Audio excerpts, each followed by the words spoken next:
Salve, salve nação! Saudações rubro-negras! Estou irritado, estou bravo, nervoso, tudo isso. É o seguinte, separei aqui para vocês o pós-jogo do programa Linha de Passe. Quero ver o que eles vão falar desse jogo. O Flamengo perdeu o primeiro jogo na temporada para o Bolívar, na altitude de La Paz. Já era meio que esperado, né? Depois que você vê a escalação, você fala, pô, cara, com o time titular lá seria difícil.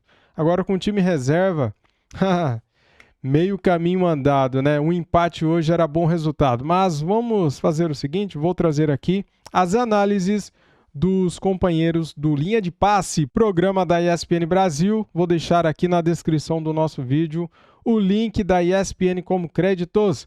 Quer saber? Vamos aqui para o vídeo porque eu já falei muito. Simbora. Até aqui só faz o normal.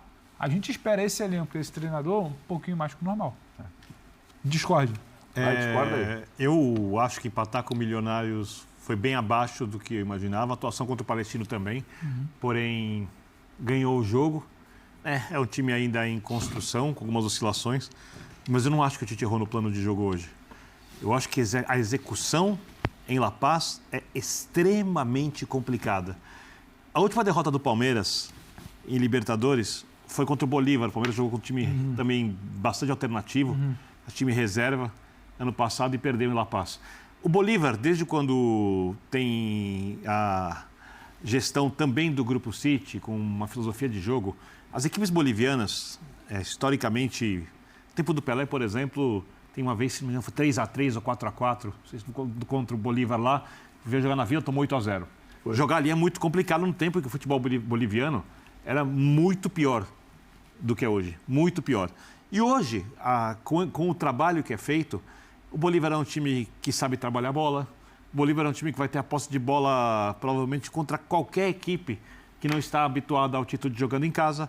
O Bolívar é a segunda força do grupo e esse era o jogo mais difícil para o Flamengo. O único time que teve mais posse de bola que o Bolívar foi o Milionários, mas o Bolívar teve um jogador expulso aos 26 minutos, fez 3x0 logo depois, foi 3x2 no final das contas ali. E o Milionários é um time também um pouco habituado a jogar na altitude.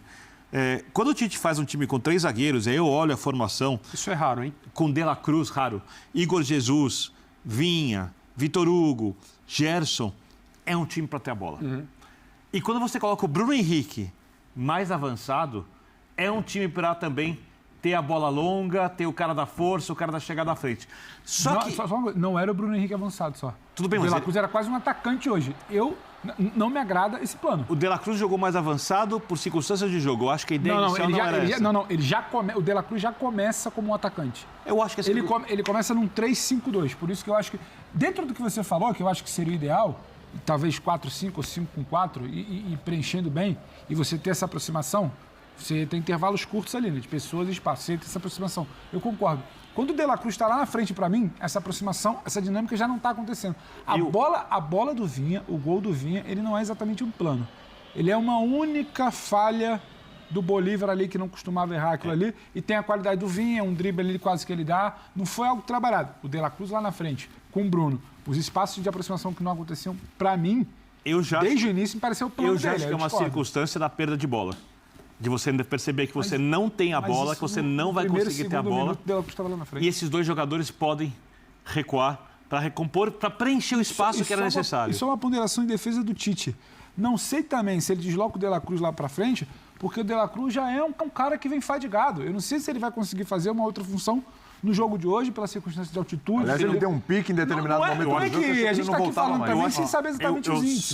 Eu acho que se não tivesse condições, não teria jogado, porque já que o Tite tirou quase todo mundo, vai, né? E, por exemplo, o Jean Oddi, que está quase recuperado. Quase recuperado. Né? Sempre diz que é um bom negócio você poupar jogadores na altitude, porque não dá para jogar em La Paz. Eu entendo um pouco, não concordo, acho que depende das circunstâncias, acho que sim, depende de alguns momentos, acho que não. Acho que é uma coisa muito específica, mas várias vezes eu vou concordar com o Jean quando isso acontecer. Só que nenhum treinador consegue mensurar com precisão como os seus jogadores todos vão reagir na altitude, ainda mais contra um time que toca a bola e acelera o jogo, porque tem uma diferença da posse de bola do Del Valle para a posse de bola do Bolívar. O Bolívar é uma posse de bola um time que acelera mais o jogo. O Del Valle, como disse o Breler quando comentou o jogo, ele vem construindo no meio de campo. O Bolívar vai pelos lados e quando você tem 3, 4 caras na área e o time tocando a bola, empurrando o adversário para trás, o impacto da altitude em 3.600 metros é cruel. É cruel. O ar não vem ter uma reação do Davi Luiz no primeiro tempo que mostra isso. Ele está deitado. E aí, eu até chamo atenção. Olha a respiração dele. A barriga, ele levanta assim, parece que está meio sem entender as coisas. O raciocínio é lento, a bola é mais rápida. E é o primeiro jogo que o Flamengo perde na temporada. Vou olhar para o técnico? Para mim não tem muita lógica, não sei. Muita gente vai olhar. A verdade, para uma quantidade, eu creio, significativa de pessoas a respeito dessa derrota, é que a culpa é do Tite e da comissão técnica, porque não foram levados 7 titulares para esse jogo na Bolívia, e onde já se viu poupar na Libertadores, aquela coisa assim. Essa semana eu ouvi... Só lembrando que ele vai jogar com mais de 30 graus, 11 da manhã no domingo. 35 graus. Essa semana eu ouvi a respeito de como os treinadores, tanto do Palmeiras quanto do Flamengo, trataram o jogo do fim de semana pelo Campeonato Brasileiro. Mas, gente, ainda estamos em abril. Não pode ser. Como é possível? Esses jogadores já estão cansados. Como assim? Quer dizer, comentários com esse nível de desconexão do que é o trabalho de treinadores no futebol brasileiro hoje. Então, tem uma coisa que me deixa sempre curioso. Se essas pessoas que acham que é possível escalar os mesmos jogadores várias vezes em sequência por competições diferentes, sem dar a esses jogadores tempo para se recuperarem e manterem o seu nível de intensidade, nível físico de intensidade para jogar futebol? Por que será que até hoje nenhum treinador fez isso? Porque você concorda comigo, William, que é a melhor coisa que pode haver para um técnico de um time desse nível, como o Flamengo, Palmeiras, etc., é poder escalar os mesmos 11 jogadores. Inclusive porque ele precisa trabalhar menos. É um time que ele condiciona, que ele forma, que ele aplica alternativas de jogo, e é a mesma coisa todo jogo. É a mesma coisa contra o Palmeiras aqui pelo Campeonato Brasileiro, é a mesma coisa contra o Bolívar em La Paz a 3.600 pela Libertadores. É a coisa mais gostosa do ponto de vista de um treinador. E não acontece isso porque é impossível. Mas muita gente acha que isso é conversa mole. Prova disso foi a pergunta que foi feita ao Tite hoje a respeito dessa novidade da ciência. Novidade da ciência. Essa novidade da ciência. Então, é só parar para pensar um pouquinho. Não dá para jogar com os mesmos jogadores todo dia. Ah, mas o Jesus jogava. Não jogava. Não jogava. Parem com isso. E não tinha 3 competições. Para com isso. Exato. Não tinha 3 competições. Vamos parar com isso de vez. Agora, muita gente hoje já deve estar pensando assim. Amanhã vai ser uma pancadaria generalizada por causa da decisão de não levar 7 jogadores. A última atuação convincente, boa de um time brasileiro em La Paz é a vitória do Internacional sobre o The Strongest, mata-mata da Libertadores no ano passado. Gol do Ener Valencia, num pique, bola do Alan Patrick para ele, se não me engano. Foi. Depois... Foi o mesmo Bolívar. Foi Bolívar ou foi Strongest? Foi Bolívar. Nas quartas? Isso, Bolívar. Me enganei. Então, melhor ainda o exemplo, porque é o mesmo time. O Ener Valencia deu 3 piques no primeiro tempo. Um foi gol. E depois acabou. Sim. A bola foi muito bem metida. E o Internacional sofreu demais. Principalmente na segunda metade do segundo tempo, quando a diferença da questão fisiológica é brutal. Conseguiu, ganhou lá. A atuação do Inter foi extremamente elogiada pela forma como o time se planejou para jogar. Conseguiu um gol numa esticada, que não é uma coisa muito razoável de você querer fazer. O Vinha fez isso hoje. E é preciso aplaudir a capacidade do cara de fazer, de jogar dessa maneira. Teve como 6 chutes gol naquele jogo, o Bolívar 23. Exato. Então foi uma loucura, mas o Inter conseguiu ganhar. Então é muito difícil ganhar lá. É muito difícil ganhar lá se fossem os 7 titulares. Mas ainda assim... Mas o Flamengo, de fato, não conseguiu fazer aquilo que se propôs. Claro, eu acho que tem algo fundamental. O Inter certamente poderia ter tido problemas. Depende de como cada jogador reage. O Vinha reage de um jeito, o Vitor Hugo vai reagir de outro, o Davi Luiz vai reagir de outro. Tem razão. Mas o meu ponto quando eu falo E há sessões de jogadores que não sentem. Tem 3 pontos. Tem razão. É a política, estratégia de como está poupando. 2, é a altitude em si, que vai pegar para mais para um, mais para outro, mas vai pegar para todo mundo. E 3 é o que o Tite pensou. Continuo achando que o De La Cruz lá, ele pode vir aqui também falar, explicar que o De La Cruz ele tinha minimamente condição de jogar, só que para esse mínimo ele precisava descansar lá na frente em algum momento, e eu acho que desde o início. O que eu estou falando é, o Flamengo não perdeu por causa da atitude, e eu não acho justo interditar o debate da estratégia do Flamengo. A ciência, né, é chovendo molhada, porque às vezes parece que até falar o óbvio é genial. A ciência precisa ser respeitada.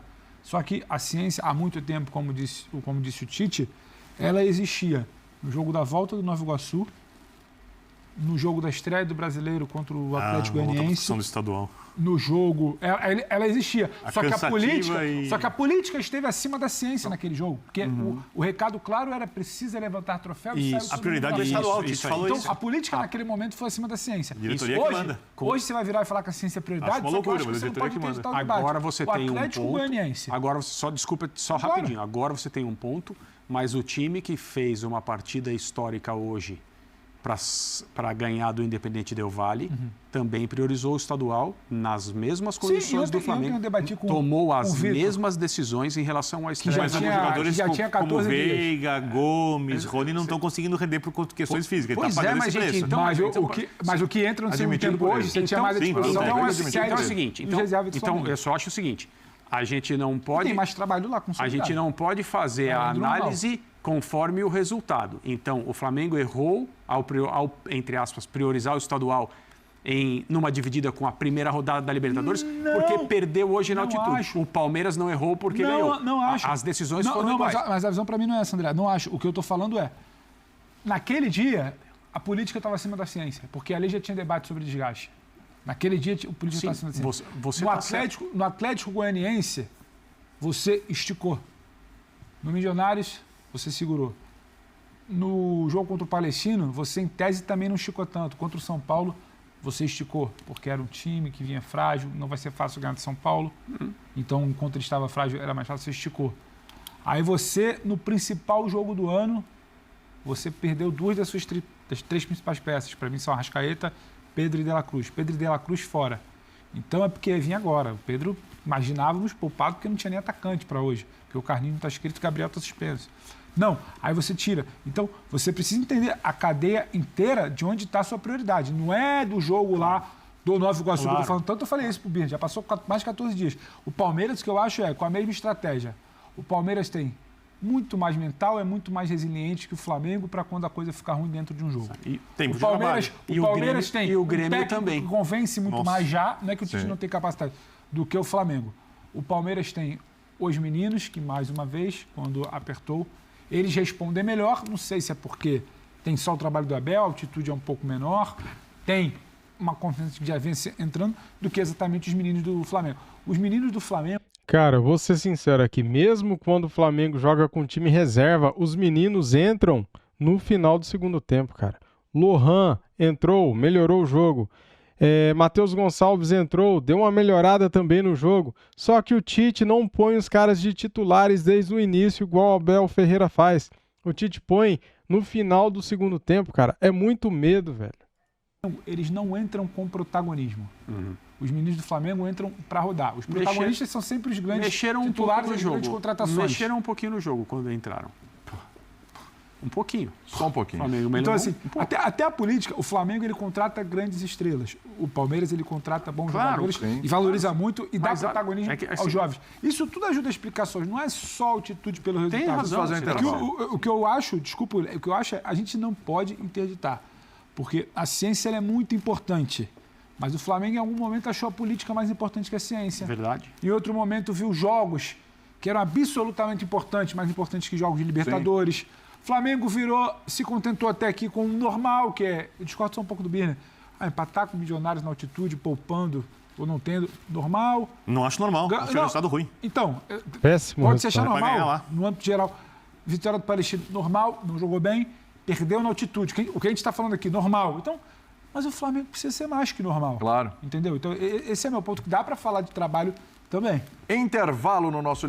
Tá aí, galera, o Linha de Passe pós-jogo analisando o que foi isso, né, cara? Bolívar 2, Flamengo 1. Flamengo que no mês de abril não jogou bem ainda. Teve flashes, né, de bom futebol. Nada mais, nada além que isso, cara. No mês passado, o Flamengo tinha feito algumas boas partidas contra o Fluminense, né? Fez um bom naquele jogo de mata-mata do Campeonato Carioca. A primeira partida foi muito boa, venceu o Fluminense por 2-0.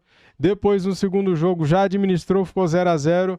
Então, assim, Flamengo, galera, esse Flamengo, ele estava invicto. Só que jogando um futebol mediano, medíocre, médio, né? Não é um futebol que encanta, vencendo por 1-0, vencendo por 2-1, empatando alguns jogos. Cara, o Tite, ele precisa largar de ser medroso. Ele tem que ter mais coragem, cara, de pôr os moleque pra jogar. O Lohan tem que pôr pra jogar. Hoje era o dia dele ser titular. E ele ficou no banco. Ele saiu com o Bruno Henrique só no ataque. Ele povoou a defesa do Flamengo, jogando com 3 zagueiros, 2 laterais e 3 meias, né? E deixou o Bruno Henrique sozinho lá na frente. Ó, no banco tinha o Lohan, tinha o Luiz Araújo e tinha o Matheus Gonçalves. Tanto é que eles entram no segundo tempo. Por que já não saíram com eles de cara? De repente o jogo poderia ter outra cara, poderia ter sido diferente, né? Lá no jogo do Palmeiras, quem decidiu foi os moleques, né? Os meninos lá fizeram gol. O Hendrick fez gol, o outro rapazinho lá de 16 anos fez gol, o Lázaro, que era do Flamengo, cria da base, fez gol também. O Palmeiras conseguiu virar, cara. Lá também, em Quito, é 2.850 metros. É altitude pra caramba. É um pouco menos do que La Paz, mas 2.850 metros é muita coisa também. O Flamengo já perdeu lá de 5 para o Independente Del Valle há um tempo atrás, né? Então, assim, o Abel tem coragem. E o Tite parece que não tem coragem, cara. É isso que eu fico pistola, fico revoltado com isso. Tem que ter mais vontade de ganhar, cara. Que isso, velho. Só passinho pra trás. Nossa, me irrita isso aí. Valeu, galera. Tamo junto. Saudações rubro-negras. Fui.